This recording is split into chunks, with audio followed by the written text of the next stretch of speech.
A while ago, I shared how to make dark chocolate mirror glaze, and this is the white version, white chocolate mirror glaze. This glaze is often used to coat mousse cakes or some fancy cakes to make it look very shiny and beautiful. And because of that look, it may seem very difficult to make, but you may be surprised to know how easy it is. I think the most difficult part or tricky part is when pouring those glaze on cakes, about the temperature, about the speed. So I'm also sharing that part with important tips. Gotta say, knowing this glaze recipe really expanded what I can make.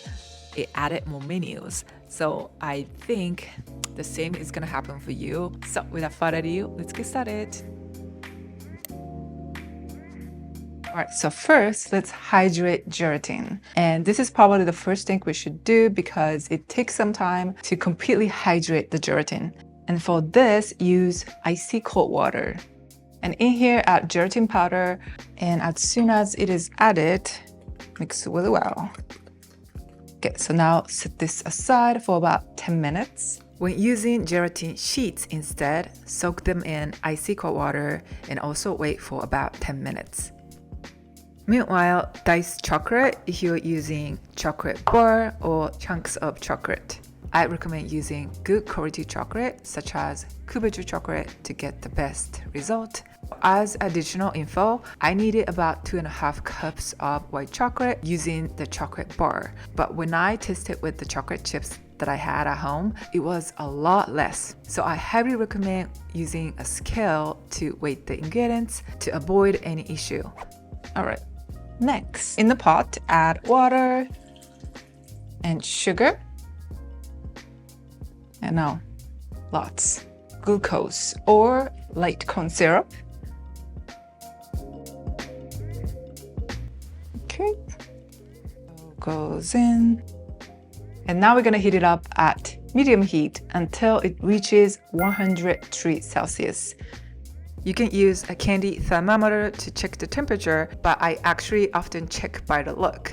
Remove from the heat once it starts boiling everywhere, and mix the liquid while heating, especially toward the end, because it can easily overfloat once it starts boiling. Okay, so in here, the sweetened condensed milk. And mix. And now the gelatin is hydrated completely. As you can see, it's very thick. All right, so this goes in. Scrape off all the gelatin out. When using gelatin sheets instead, remove from the icy cold water and dip in the hot liquid.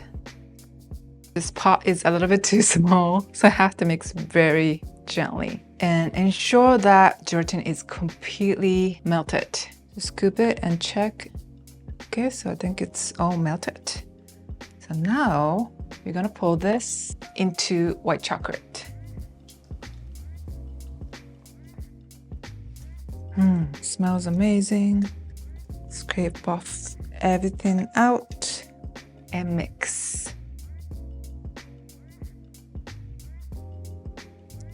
I can still see bits of white chocolate, so to emulsify it completely, you're gonna use hand blender. Carefully pour. Okay, let's blend. Oh, had to switch on. Lots of bubbles go in when lifting the hand blender too high beyond the surface. You see a lot of bubbles, so don't lift it up too high. But if that happens, no worry, you can remove them. Each hand blender acts differently, but for most of them, you can remove the air bubbles more easily by leaning it over like this instead of holding it completely straight. So just go up and down and keep doing it until you don't see any chocolate.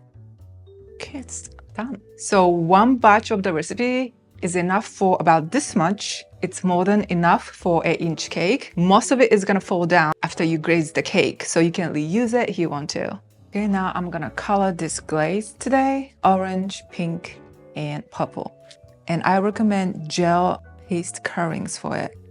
So I'm going to take about 1/3 and color it to orange first, yellow, and some red. and mix gentle so that bubbles are not going in. While we are waiting for the glaze to cool down, prepare everything ahead to pour it over cakes. And I like to set plastic wrap on the tray so that I can pick up the leftover glaze easily later. And small spatula. Today I used my sponge cake recipe for roll cake to make small mousse cakes using strawberry, mango, and blackberry mousse. You can use any of your favorite mousse recipe or even buttercream to create a drip cake, for example. And also ensure that your cake is ready in the freezer. So if it is still in a mold, take it out ahead so that by the time the glaze reaches to the certain temperature, you can quickly pour it over cakes. The temperature is, let's see, a little over 35, so it's almost ready. So the ideal temperature depends on the freezer, the room temperature, how fast you can move, and so on, but it's usually between 30 to 35 Celsius. For me, with my freezer, it usually works the best with 33 Celsius. When the temperature is higher, the glaze tend to get too thin, and when it's lower, it gets a little bit too thick, and the surface looks a little bit more uneven. So I highly recommend pouring the glaze over a small cake like this if you can make an extra one so that you can test if the temperature works for you. I'm gonna lift this up and move it to our second tray because I don't want the mousse on the bottom to get scratched off and goes in the leftover glaze in case I want to use it again. Once you can see that it's not dropping anymore, take the spatula, insert it, and then wiggle like this, like circular motion, to completely cut off the excess glaze, like this.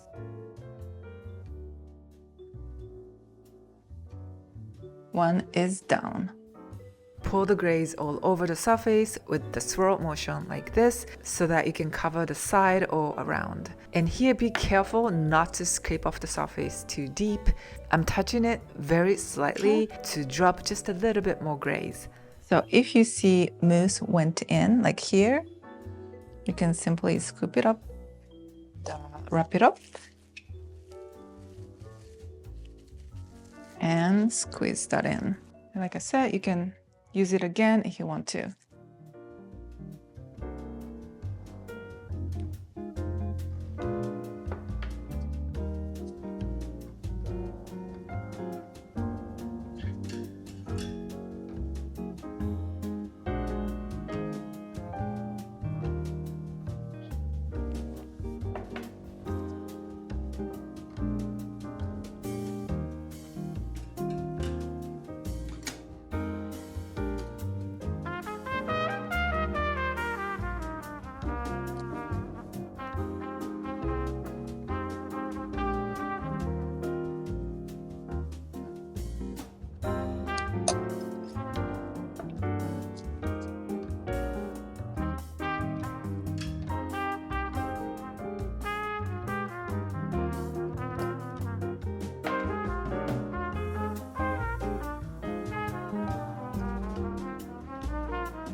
This mirror glaze tastes very neutral, so it goes well with almost any flavor, and the texture is amazing. It is not rubbery, it is very soft, and it stays nice and shiny.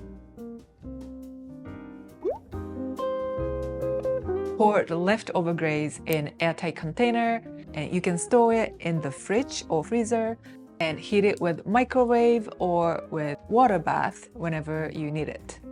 And also store the glazed cakes in airtight containers so that the surface is not going to get dried. Knowing about what type of gelatin you are using is very important for this recipe. Today I used gelatin with about 230 bloom. And then the higher the number is, the firmer your glaze gets. And I actually shared about this every time I use gelatin in my videos. But if you are new to my channel, welcome. check out the description box. I'm going to write down the details. Today I used pretty standard white chocolate, but if you like, I highly recommend getting really good kinds because it makes a huge difference with the taste. My favorite white chocolate is Valona white chocolate and cacao berries. This time I couldn't get them on time, but I would choose them whenever I want to make it taste extra good. Like I said, by knowing how to make this glaze, we can now make so many other kinds of desserts. These are some of the desserts with vanilla glaze I used to make when I was working as pastry chef. But here you can get the ideas of what you can do. And if you haven't, check out the dark chocolate vanilla glaze also to complete your beautiful dark chocolate cake. Thank you so much for watching. Enjoy pastry living, and I'll see you in my next video. Bye bye.